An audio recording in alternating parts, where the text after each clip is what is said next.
हरे कृष्णा माता जी। हरे Krishna. Welcome you all in the class. So welcome in Manjari class. आप सभी मंजरीज का, डियर मंजरीज का बहुत बहुत स्वागत है। तो आज का डे बहुत अच्छा है क्योंकि आज हम राजविद्या पढ़ रहे हैं। So it is very good. तो भगवान की कृपा से हम सब भगवान की भक्ति के कर पा रहे हैं, भगवान के बारे में श्रवण कर पा रहे हैं, श्री प्रभुपाद की बुक पढ़ पा रहे हैं। ये बहुत ही क्या बोलते हैं, भाग्यवान जीव कर पाते हैं। तो हमको श्री श्री राधा गोविंद देव, जगन्नाथ, बलदेव, सुभद्रा, सुदर्शन, श्री श्री गौर निताई, इनका थैंक्स करना चाहिए। तो आइए हम प्रेयर करते हैं और उसके बाद श्री प्रभुपाद की स्मॉल बुक राजविद्या शुरू करते हैं। सब लोग अपने अपने हाथ जोड़ लीजिए और अपने मन में बोलिए, नमो विष्णु पादाय कृष्ण प्रेष्ठाय भूतले श्रीमते लोकनाथ स्वामी महाराज इति नामिने। नमो विष्णु पादाय कृष्ण प्रेष्ठाय भूतले श्रीमते भक्ति वेदांत स्वामी इति नामिने। नमस्ते सरस्वते देवे गौरवाणी प्रचारिणे निर्विशेष शून्यवादी पाश्चात्य देशतारिणे। जय श्री कृष्ण चैतन्य प्रभु नित्यानंद श्री द्वैत गदाधर श्रीवासादि गौरभक्तवृंद। श्री चैतन्य मंदिर स्थापितं येन भूतले स्वयं रूपकदा ददाति स्वपदान्तिकम्। हरे कृष्ण कृष्ण कृष्ण हरे हरे, राम हरे राम राम हरे हरे। श्री प्रभुपाद की जय, राज विद्या ग्रंथ की जय, आप सभी लिटिल मछली की जय। हरि हरि बोल। तो ये जो राज विद्या है, हम सब सेकंड लेसन आई थिंक पढ़ रहे थे, सेकंड थर्ड, ओके, हम थर्ड लेसन पढ़ रहे थे, कृष्ण की शक्तियों का ज्ञान। और इसमें हमने पढ़ा था कि भगवान कृष्ण ने ही सारी क्रिएशन किया है अपनी शक्तियों के माध्यम से, लेकिन शक्ति और शक्तिमान में अंतर होता है। जब शक्तिमान यानी जो भगवान है, वो जब कोई चीज क्रिएट करते हैं तो इसका मतलब ये नहीं होता कि भगवान का एग्जिस्टेंस खत्म हो गया या बहुत बाहर है, ऐसा नहीं है।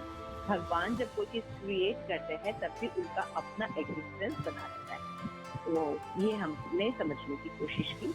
तो भगवान और भगवान की शक्ति में अचिंत्य भेदाभेद तत्व है। तो भगवान ने खुद अपने बारे में ज्ञान दिया है और ये बहुत ही इम्पोर्टेंट ज्ञान है। जनरली इसका हम इम्प्लीमेंटेशन नहीं देख पाते। जैसे भगवान कहने की मैंने ही इसकी सृष्टि की, सारे जो जगत की सृष्टि मैंने ही की है, लेकिन मैं इनमें अवस्थित हूँ, मैं इनमें नहीं हूँ। यानी अगर भगवान की क्रिएशन है तो वो भगवान नहीं है ना। जैसे पृथ्वी, जल, अग्नि, वायु, आकाश, जड़, जितनी भी चीजें बनी है दुनिया में हम जो देख रहे हैं, और हम खुद, ये हम भगवान ने ही इसको हमको क्रिएट किया है। लेकिन इसका ये मतलब नहीं कि हम भगवान हैं। जैसे कि हम सबके अंदर आत्मा भी है और परमात्मा भी है हृदय में, लेकिन इसका ये मतलब नहीं कि हम भगवान है ना। हम भगवान के एनर्जी। तो there is difference between energy and Bhagwan. शक्ति और शक्तिमान में अंतर होता है। तो जनरली जो मायावादी फिलॉसफी होती है, तो वो क्या करते हैं, शक्ति और शक्तिमान में भेद नहीं जाते। तो या तो भगवान को निराकार मान लेते हैं या सभी को भगवान मान लेते हैं। वो थ्योरी जो है वो गलत है। समझ में आ गया मतलब? तो हमेशा ये भगवान के बारे में तत्वतः नॉलेज है। तो जैसे कभी कोई कहे कि कोई स्टोरी पढ़ रहे हैं आप, कोई लीला पढ़ रहे हैं, इसमें आप देखते हैं कि भगवान अपने गोलोक धाम पे भी है और रथ पर भी बैठे हैं और कहीं जाके कुछ कर भी रहे हैं। तो आप कहोगे अरे ये तो अतिशयोक्ति हो गया, ऐसा थोड़ी होता है। लेकिन जब आपको तत्वतः ज्ञान रहेगा तो आप कह सकते, क्योंकि भगवान अपने बारे में बता रहे हैं ना कि मैं ऐसा ही हूँ।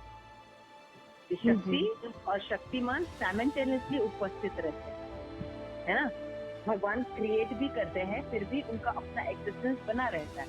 ईश्वरवाद से सिद्धांत है ना। तेन तक्तेन बुद्ध्या अहं पूर्णमदः पूर्णमिदं पूर्णात् पूर्णमुदच्यते पूर्णस्य पूर्णमादाय पूर्णमेव अवशिष्यते। ये भगवान पूर्ण है और उनसे जो चीजें क्रिएट होती है वो भी पूर्ण होती है, लेकिन फिर भी भगवान पूर्ण बने रहते हैं क्रिएट करने के बाद भी। दिस इज द तत्व ज्ञान। ये ईशोपनिषद बताएगी। तो इस बुक को कंप्लीट करने के बाद हम ईशोपनिषद पढ़ेंगे। तो इसलिए आप लोग से निवेदन है कि 2 दिन अपना आप जरूर कैरी अप करिए, ताकि हम सारा ये एसोसिएशन में इतनी अच्छी बुक शिल प्रपात की पढ़ सके और आप इन नॉलेज को ले सके। तत्व ज्ञान होना बहुत जरूरी। और सीक्रेट ऑफ सीक्रेट में 9th चैप्टर में भगवद गीता के भगवान अपना कॉन्फिडेंशियल नॉलेज दे रहे हैं। किसको दे रहे हैं? अर्जुन को, जो कि उनका मित्र है और परम उनसे ईर्ष्या नहीं, किसी से भी ईर्ष्या नहीं।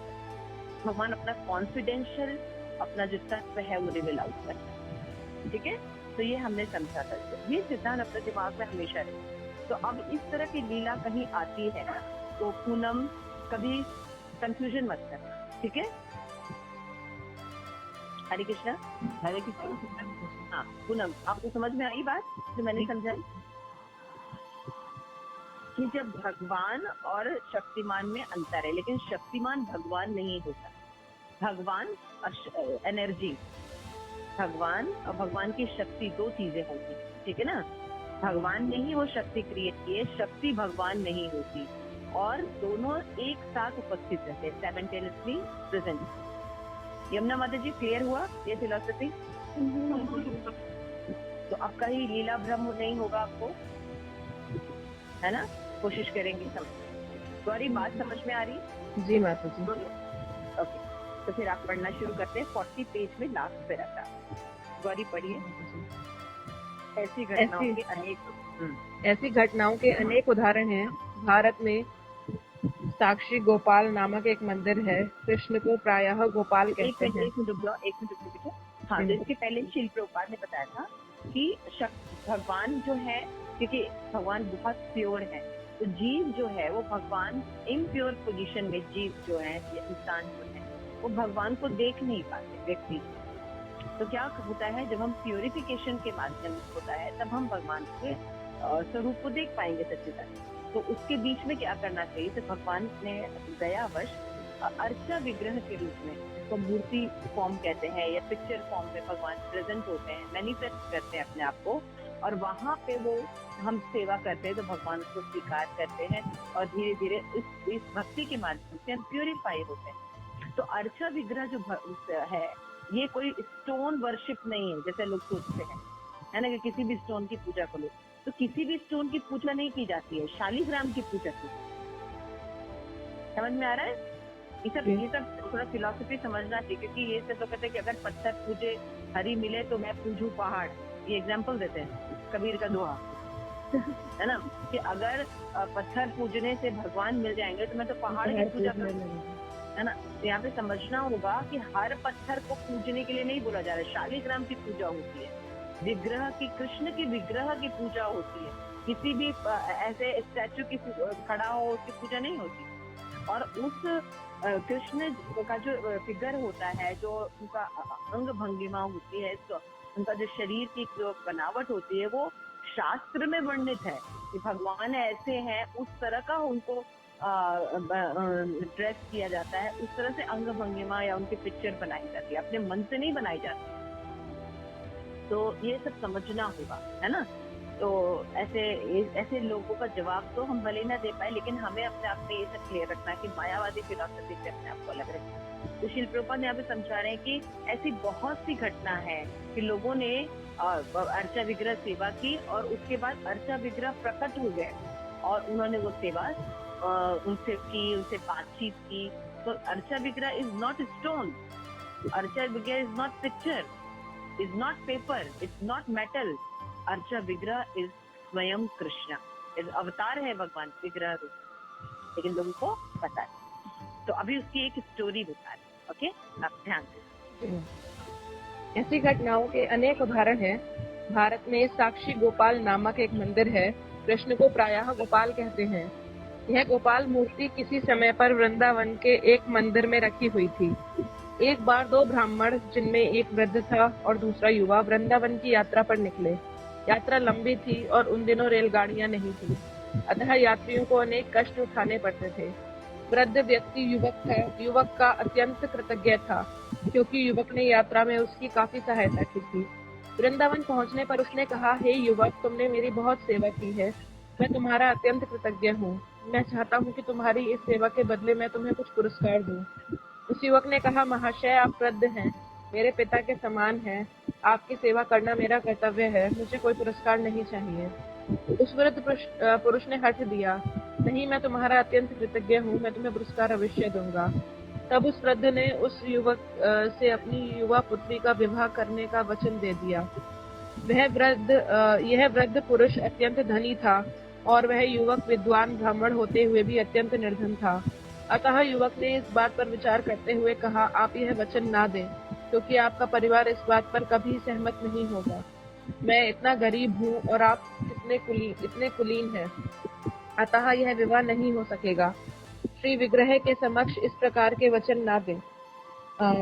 यह वार्तालाप मंदिर में गोपाल कृष्ण के श्री विग्रह के समक्ष हो रहा था और वह युवक चिंतित था कि कहीं श्री विग्रह का अपमान न हो जाए।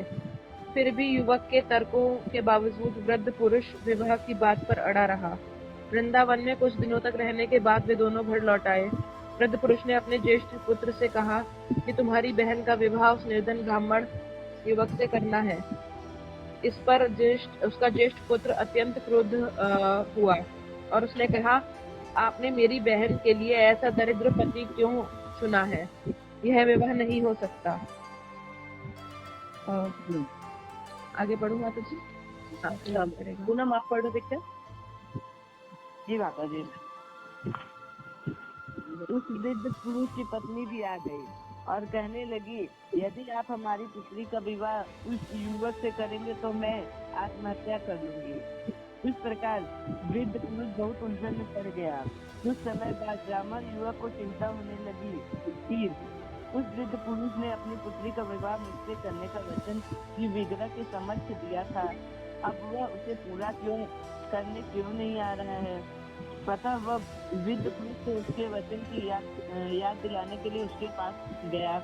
उस तरुण ने कहा, आपने भगवान कृष्ण के समक्ष वचन दिया था, किंतु अब आप उसे पूरा नहीं कर रहे हैं, ऐसा क्यों? वह वृद्ध पुरुष मौन था। वह अपनी उलझन के लिए कृष्ण से प्रार्थना करने लगा। अपनी पुत्री का विवाह इस युवक के साथ करके वह अपने परिवार में कलेश पैदा करना नहीं चाह रहा था। उसी दौरान उसका ज्येष्ठ पुत्र बाहर आ गया और वह उस ब्राह्मण युवक पर दोष आरोपण करने लगा, तुमने तीर्थ स्थान में मेरे पिता को लूट लिया, तुमने कोई नशीली वस्तु देकर उनका सारा धन भर लिया और अब यह कहने आए हो कि उन्होंने मेरी सबसे छोटी बहन को तुम्हें देने का वचन दिया है, तुम झूठ हो। इस प्रकार वहाँ बहुत हंगामा मच गया और लोग एकत्र होने लगे। वह युवक समझ गया कि वृद्ध पुरुष अब भी विवाह पर सहमत है, किंतु उसके परिवार के लोग इसे नहीं होने दे रहे हैं। उसके ज्येष्ठ पुत्र के हो हल्ला मचाने के कारण लोग वहाँ एकत्र होने लगे। वह ब्राह्मण युवक भी उच्च स्वर में बोलने लगा कि इस वृद्ध पुरुष ने श्री विग्रह के समक्ष वचन दिया था, किंतु अब परिवार के विरोध के कारण अपने वचन को पूरा नहीं कर पा रहा है। ज्येष्ठ पुत्र नास्तिक था, अतः उसने अचानक युवक को बीच में रोकते हुए कहा, तुम कहते हो कि भगवान साक्षी हैं? ठीक है, यदि भगवान यहाँ आकर साक्षी दे कि मेरे पिता ने वचन दिया है तो तुम मेरी बहन के साथ विवाह कर सकते हो। युवक ने कहा, हाँ, मैं कृष्ण से कहूँगा कि वे साक्षी के रूप में आए। उसे विश्वास था कि भगवान आएंगे। सभी के समझ यह तय हुआ कि यदि वृद्ध पुरुष के वचन को की साक्षी के लिए कृष्ण वृंदावन से आएंगे तो कन्या का विवाह उस युवक से कर दिया जाएगा। वह ब्राह्मण युवक लौट कर वृंदावन आया और गोपाल कृष्ण से प्रार्थना करने लगा, हे भगवान, आपको मेरे साथ चलना होगा। वह इतना निष्ठावान भक्त था कि वह कृष्ण से वैसे ही बातें कर रहा था जैसे कोई अपने मित्र से बातें करता है। उसने यह नहीं सोचा कि गोपाल तो मात्र एक मूर्ति है, वह तो उन्हें साक्षात ईश्वर मान रहा था। अचानक मूर्ति बोल उठी, तुमने कैसे सोच लिया कि मैं तुम्हारे साथ चल सकता हूँ? मैं तो एक मूर्ति हूँ, मैं कहीं नहीं जा सकता।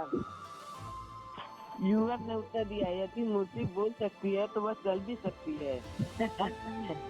श्री विग्रह ने कहा, अच्छा तब तो मैं तुम्हारे साथ चलूंगा, किंतु एक शर्त है, तुम किसी भी दशा में मुझे देखने के लिए पीछे नहीं मुड़ोगे। मैं तुम्हारे पीछे पीछे चलूंगा और तुम मेरे नुपुरों की दौड़ने से जान सकोगे कि मैं आ रहा हूँ। युवक ने बात मान ली और वे दूसरे नगर को जाने के लिए वृंदावन से चल पड़े। जब यात्रा पूरी होने की थी और वे उस युवक के गांव में प्रवेश करने वाले ही थे कि युवक को नुपुरों की ध्वनि सुनाई पड़नी बंद हो गई। उसे चिंता हुई, अरे कृष्ण कहाँ गए? धैर्य न धर सकने के कारण उसने पीछे मुड़कर देखा। उसने पाया कि मूर्ति स्थिर खड़ी थी। चूंकि उसने पीछे मुड़कर देखा था, इसलिए अब मूर्ति आगे नहीं चल जाने वाली थी। वह तुरंत दौड़कर नगर में पहुंचा और लोगों से कहने लगा कि चल कर देखे कि कृष्ण साक्षी रूप में आए हैं। सब लोग स्तंभित हो गए कि इतनी बड़ी मूर्ति इतनी दूर से चल कर आई है। उन्होंने श्री विग्रह के सम्मान में उस स्थल पर एक मंदिर बनवा दिया और आज भी लोग भगवान की पूजा साक्षी गोपाल के रूप में करते हैं। आगे पढ़ते। अतः हमें यह निष्कर्ष निकालना होगा कि चूंकि ईश्वर सर्वत्र है, अतः वे अपनी मूर्ति में है, अपनी छवि में भी है। यदि कृष्ण सर्वत्र है, जैसा कि निर्विशेषवादी भी मानते हैं, तो फिर वे अपने मूर्ति श्री विग्रह में क्यों नहीं होंगे? कोई मूर्ति हमारे साथ बोलती है या नहीं, यह तो हमारी भक्ति की मात्रा पर निर्भर करते हैं। किंतु यदि हम मूर्ति को लकड़ी या पत्थर का टुकड़ा मात्र समझेंगे तो कृष्ण हमारे लिए सदा लकड़ी या पत्थर ही बने रहेंगे। कृष्ण सर्वत्र है, किंतु यह जो हमारी आध्यात्मिक चेतना बढ़ती जाती है, वे अपने यथार्थ रूप में दिखने लगते हैं। यदि हम डाक के डिब्बे में एक चिट्ठी डाल दे तो गंतव्य तक पहुंच जाएगी, क्योंकि डिब्बा अधिकृत है। इसी प्रकार यदि हम भगवान की अधिकृत मूर्ति की पूजा करते हैं तो हमारी श्रद्धा का कुछ प्रभाव होगा। यदि हम विधि विधानों का अनुसरण करें, अर्थात हम उसके योग्य बने, तो यह संभव है कि हमें ईश्वर के दर्शन सर्वत्र हो। भक्त के उपस्थित होने पर कृष्ण अपनी सर्वव्यापी शक्तियों से कहीं भी प्रकट हो सकते हैं, किंतु भक्त वहाँ न हो तो वे वैसा नहीं करते। इसके अनेक उदाहरण मिलते हैं। प्रहलाद महाराज को खंबे में कृष्ण के दर्शन हुए। ऐसे और भी उदाहरण हैं। कृष्ण तो है, किंतु उनके दर्शन करने के लिए हमें पात्रता होनी चाहिए। अपनी सर्वव्यापकता का उदाहरण श्री कृष्ण स्वयं इस प्रकार देते हैं।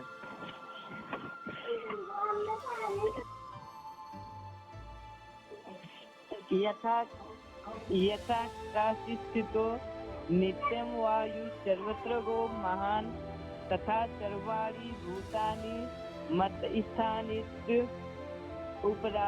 उपधार्य। जैसे सब और विचरणशील प्रबल वायु नित्य आकाश में स्थित रहती है, वैसे ही सारे प्राणियों को मुझ में स्थित जानो। भगवत गीता के 9.6 श्लोक। प्रत्येक व्यक्ति जानता है कि वायु आकाश में और पृथ्वी पर सर्वत्र प्रवाहित होती रहती है। ऐसा कोई स्थान नहीं है जहाँ वायु न हो। यदि हम वायु को निष्कासित करना चाहे तो हमें किसी यंत्र द्वारा कृत्रिम रूप से शून्य अवकाश उत्पन्न करना होगा।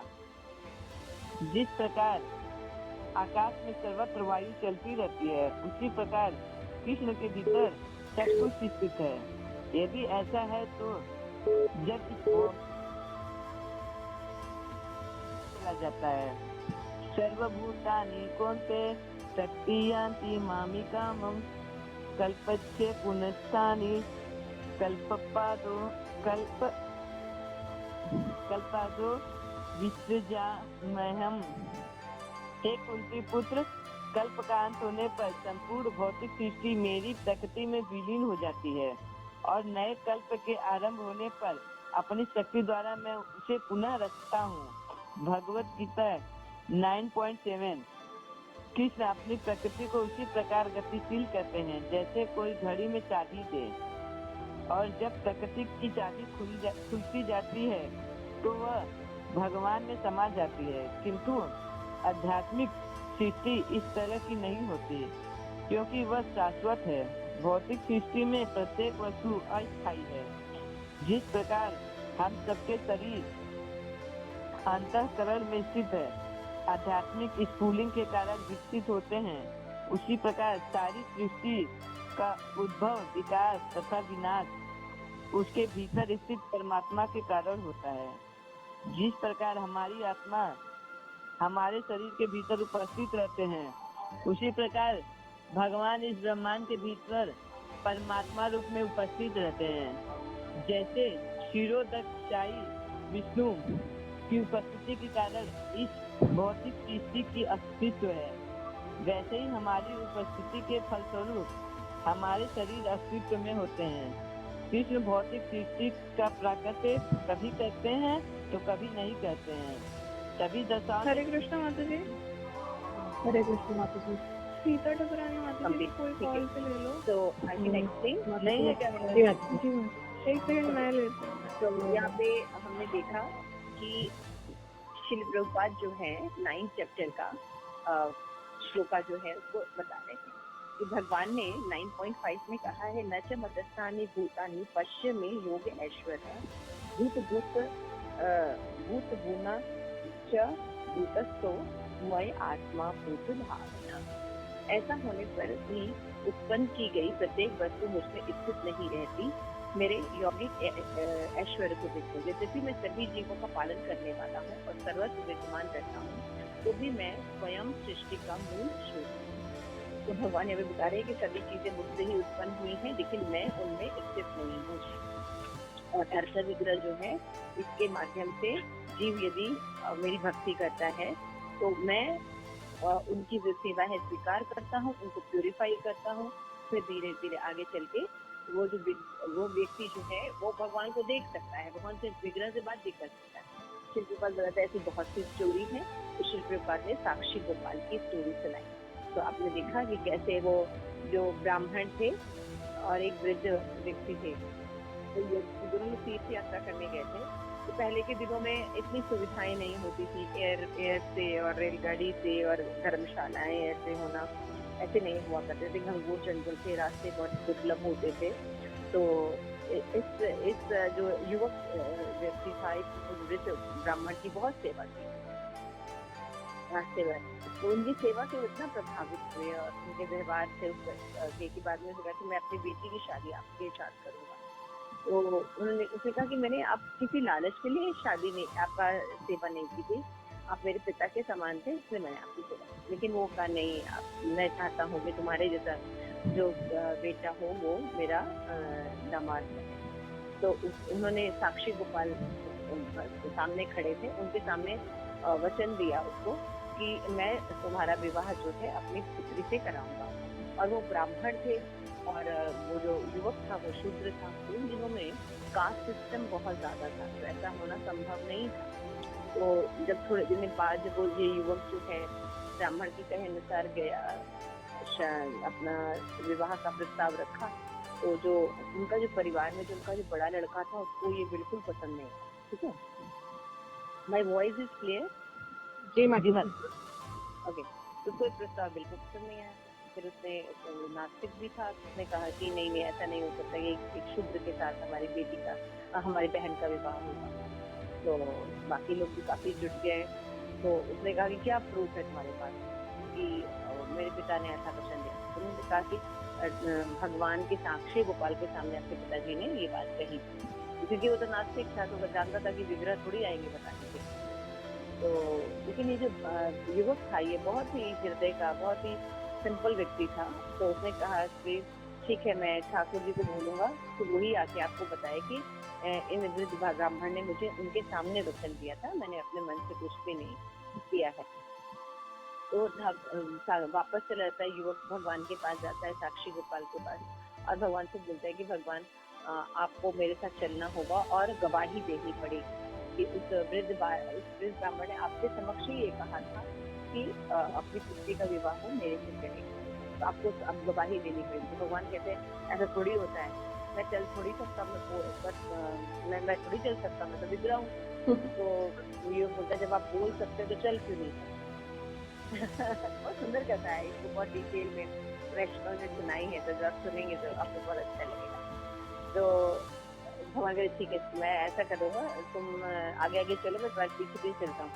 मैंने मुझे कैसे पता चलेगा कि आप मेरे पीछे पीछे चले गए? मेरे जो नुपुर है ना, पायल जो है पैर में, उसकी ध्वनि जो है तुम्हारे कानों में जाती जाएगी, तुम समझना कि मैं पीछे हूँ।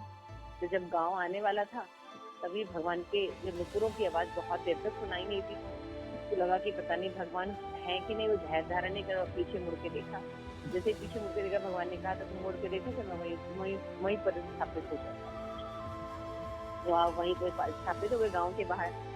तो फिर वो दौड़ के गया, सब गाँव वाले को आवाज देके बुलाने लगा कि देखो भगवान आए हैं स्वयं बताने के लिए। उसको आश्चर्य हो गया कि भगवान आए हैं।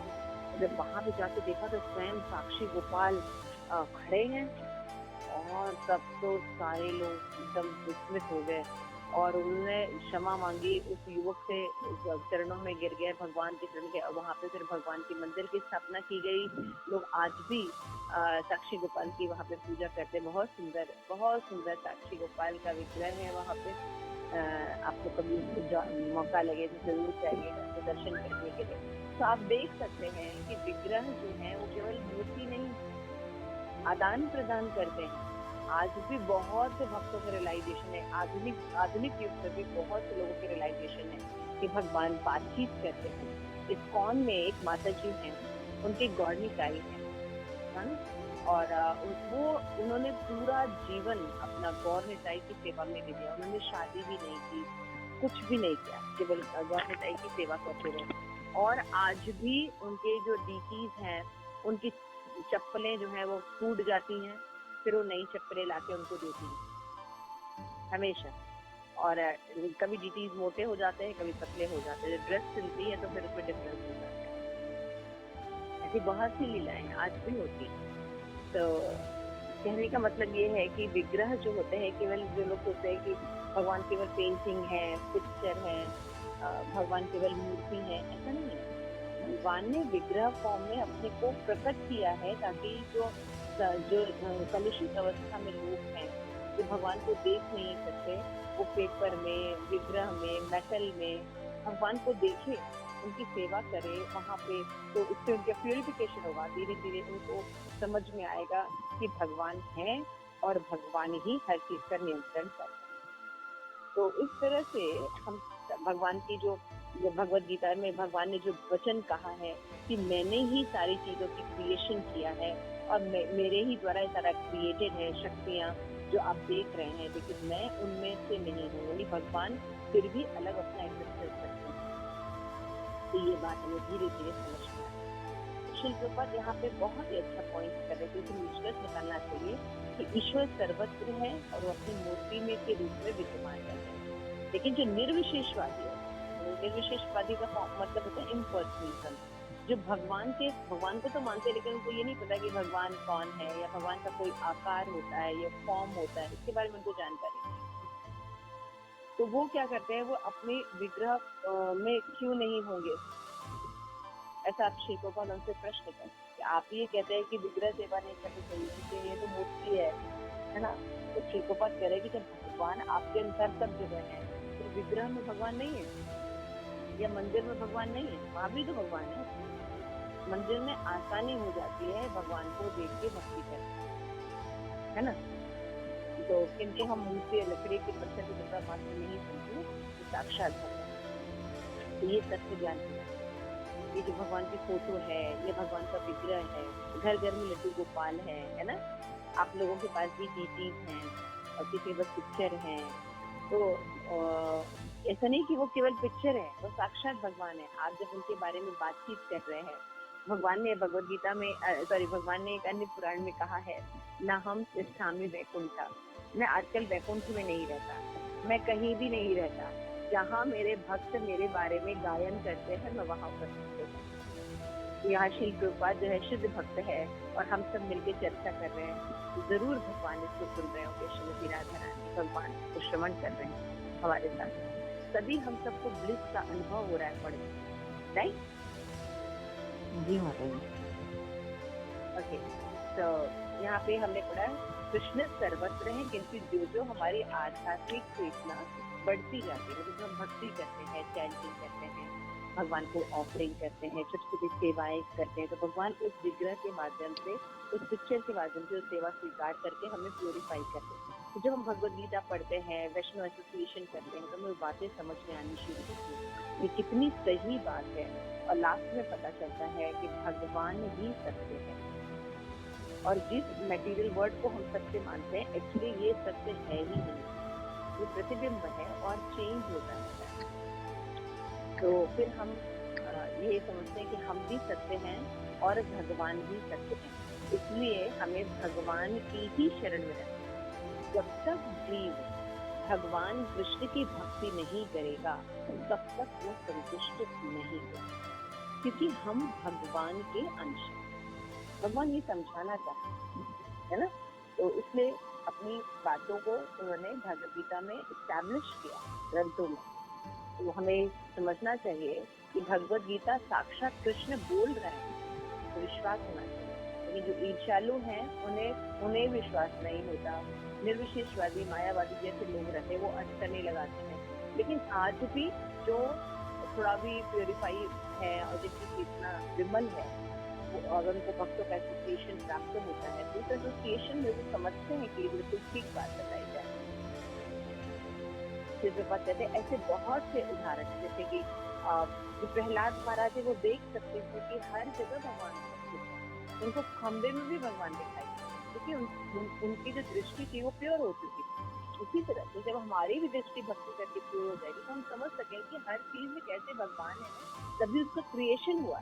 यदि भगवान कह रहे हैं, एक फूल भी वही बनाते हैं, एक जड़ चीज भी वही बनाते हैं, हमें भी भगवान वही बनाया है, तो हम देख सकते हैं कि हाँ, भगवान ने ही सारी क्रिएशन की है।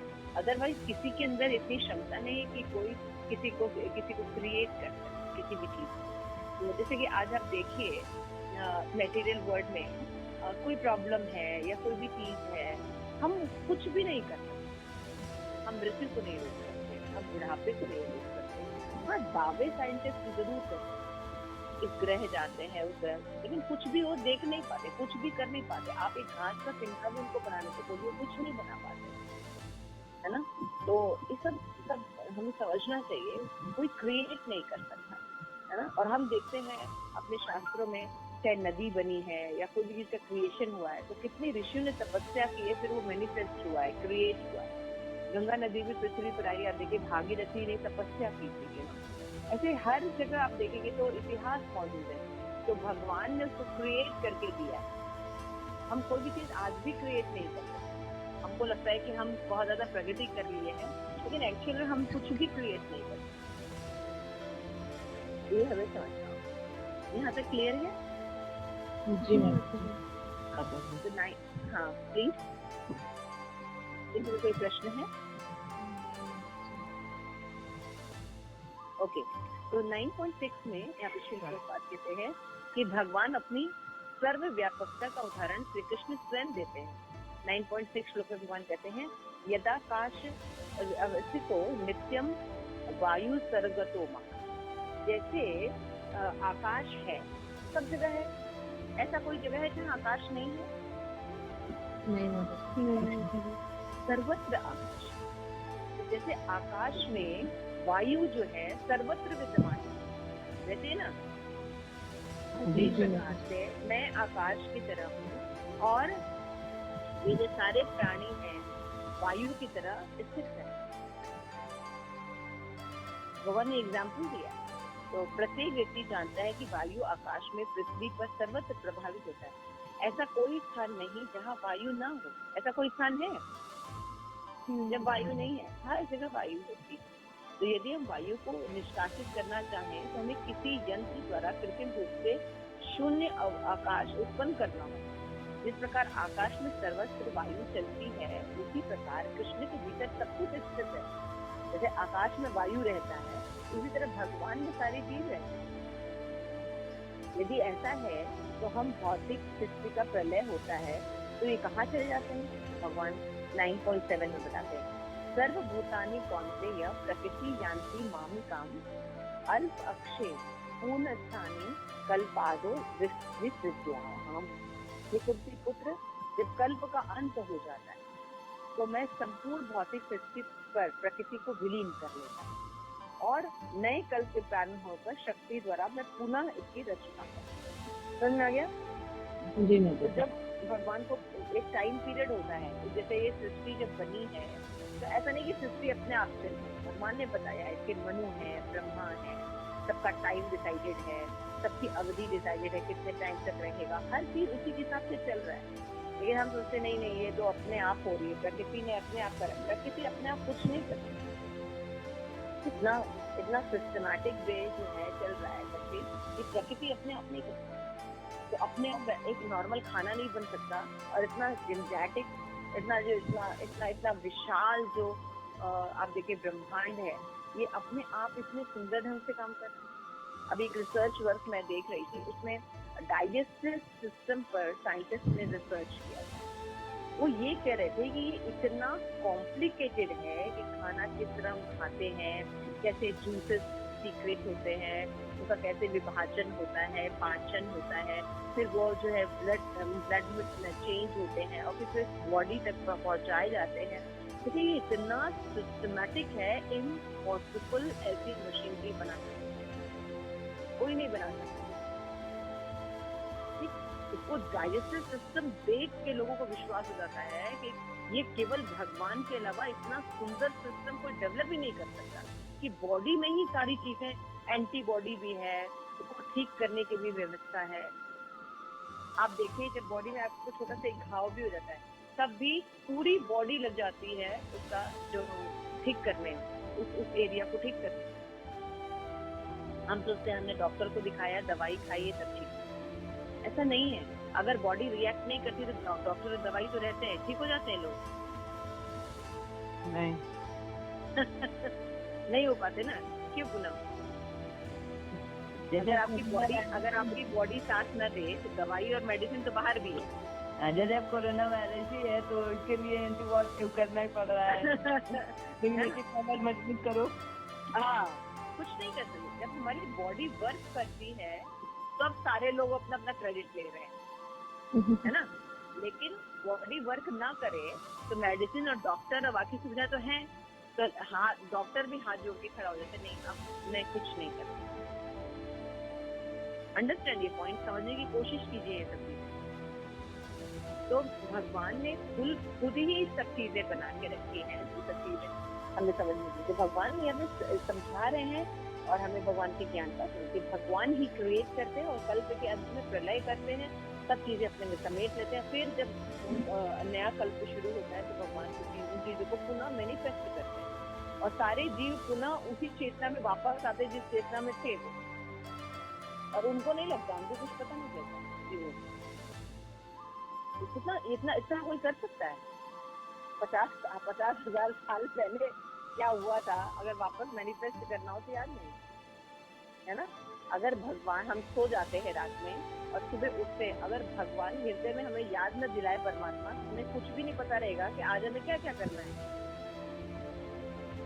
जी माता जी। माता जी We have to understand the right source. लेकिन जब हम ये मटेरियल ज्ञान देते हैं तो हमें राइट सोर्स से हटा दिया जाता है। इसीलिए ये ज्ञान अधूरा होता है, इसीलिए लोग डिमोनिक नेचर के हैं, इसीलिए लोग ये सोचते हैं कि वो ही सब करते हैं, वो सब कुछ कर सकते हैं। इससे डिमोनिक कल्चर होता है। आप भगवद गीता पढ़ेंगे तो उसमें बताया है कि जो डिमोनिक आसुरिक कल्चर के लोग होते हैं वो ये सोचते हैं कि सृष्टि जो है ये काम इच्छा के लिए डेवलप हुई। सृष्टि का पर्पस है, भागवत में बताया कि भगवान ने सृष्टि क्रिएट किया। अगर आप सृष्टि को ठीक से देखेंगे किस तरह वर्क करती है तो आप ये समझेंगे कि सृष्टि इसलिए क्रिएट की गई है कि एक जो आत्मा जो यहाँ इतने दिनों से मृत्यु लोक में दुख भोग रही है, ये पुनः वापस भगवत धाम जा सके, इस तरह से यहाँ पे डिजाइन किया गया है। लेकिन हम क्या करते हैं, हम रोटी, कपड़ा, मकान, धन, इसी को कमाने में लगते हैं, पशु जीवन का काम करते हैं, आहार, निद्रा, भय, मैथुन। इन कार्यों में लगे रहते हैं। ये कार्य पशु योनि के हैं, मनुष्य योनि के लिए ये कार्य नहीं है। मनुष्य योनि का लक्ष्य है भगवत साक्षात्कार करके इस दुनिया से बाहर निकल के अपने घर को भगवत धाम वापस जाना। ये क्रिएशन इस तरह से डिजाइन किया गया है। लेकिन हम क्या करते हैं, हम पशुओं की तरह मनुष्य श्रेष्ठ योनि है और काम करते हैं आहार, निद्रा, भय और मैथुन। Eating, sleeping, mating and defending, यही काम हम करते हैं। तो फिर क्या होता है, आप और कोई काम करके देखिए, हमेशा सुख है। लेकिन आप भगवत भक्ति करके देखिए, आप देखिए सृष्टि आपके हिसाब से चलेगी, कोई प्रॉब्लम नहीं है। क्योंकि इस मनुष्य शरीर को इसीलिए डिजाइन किया गया। आप अगर आप देखिए, अगर आपने मटेरियल वर्ल्ड की स्टडी की होगी, बहुत कम ही लोग होते हैं कि अगर वो एग्जाम दे दिए हैं तो उनको बहुत खुशी एग्जाम दिए और दोबारा भी दे देंगे और पढ़ाते भी नहीं। ऐसा बहुत कम लोग आपको देते हैं। आप लोग बताइए, जब आपका एग्जाम हो जाता था और फिर बोला फिर दोबारा एग्जाम दे, बहुत खुश हो जाते हैं आपको? नहीं माता जी। यमुना माता जी, आपने 10th का एग्जाम मान लीजिए दिया है ना, और फिर आपसे बोला जाएगा नहीं ऐसा है कि ये वाला पेपर, सोशल साइंस का पेपर आपको फिर से देना है, कैसा लगेगा आपको? बहुत खुश हो जाएंगे ना? कितने एग्जाम पढ़ेंगे ना? अच्छा पूनम, अगर हम बोले कि पूनम अभी तो हमने अच्छे से फीस किया था, अभी क्या कर रहे हैं, रामनवमी आ रही है तो हम बहुत बड़ा फेस्टिवल करने वाले हैं और भगवान का 56 भोग ऑफर होगा, फिर से आ जाना पूनम। तुम्हें बहुत दुख होगा ना पूनम? नहीं, अच्छा लगेगा।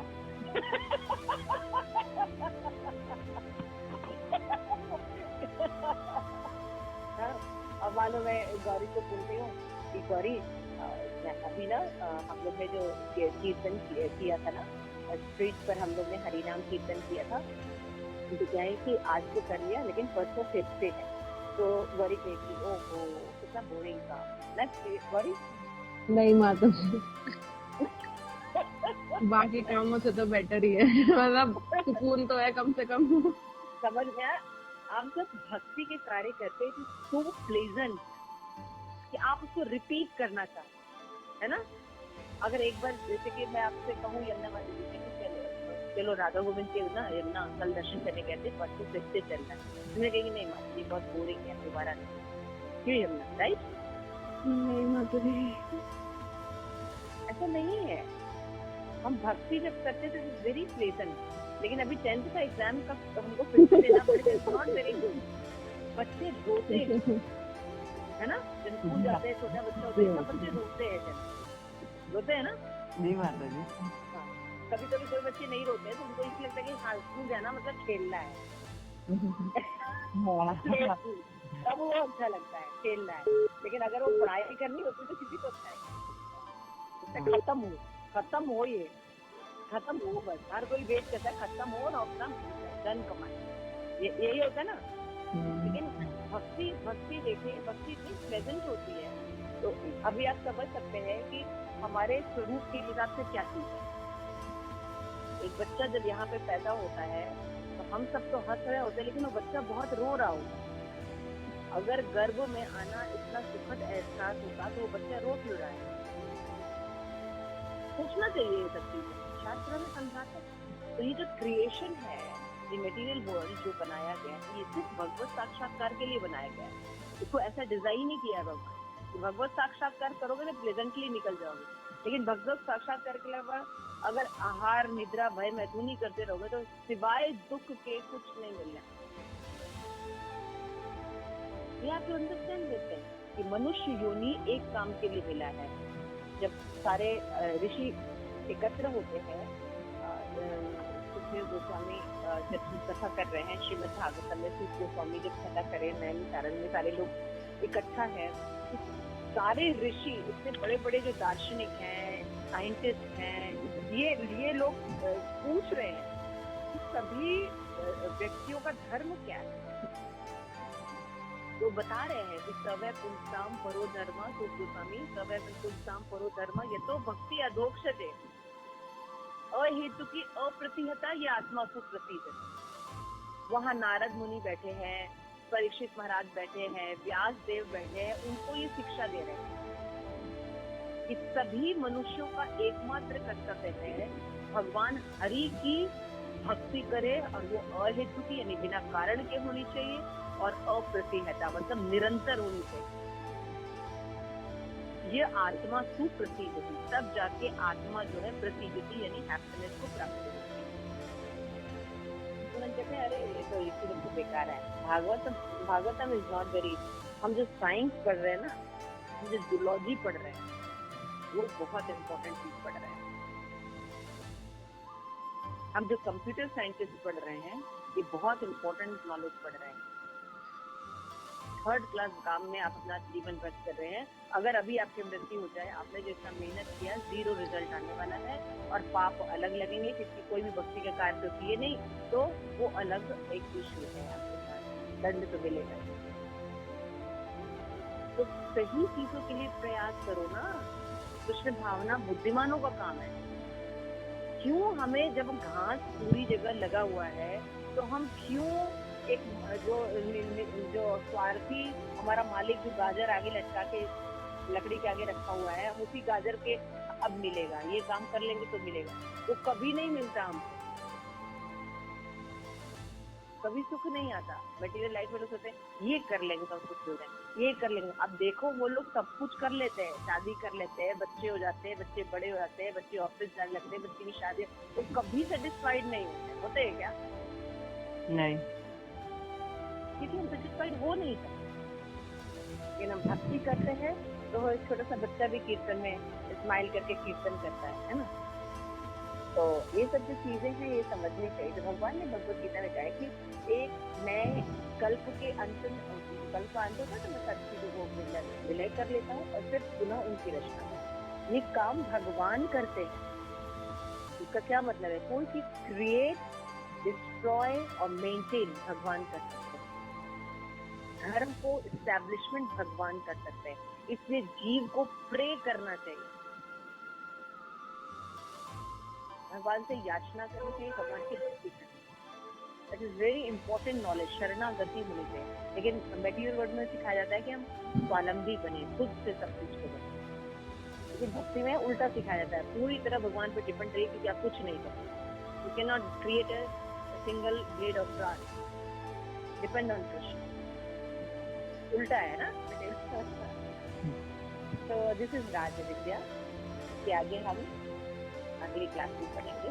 Thank you so much for your time.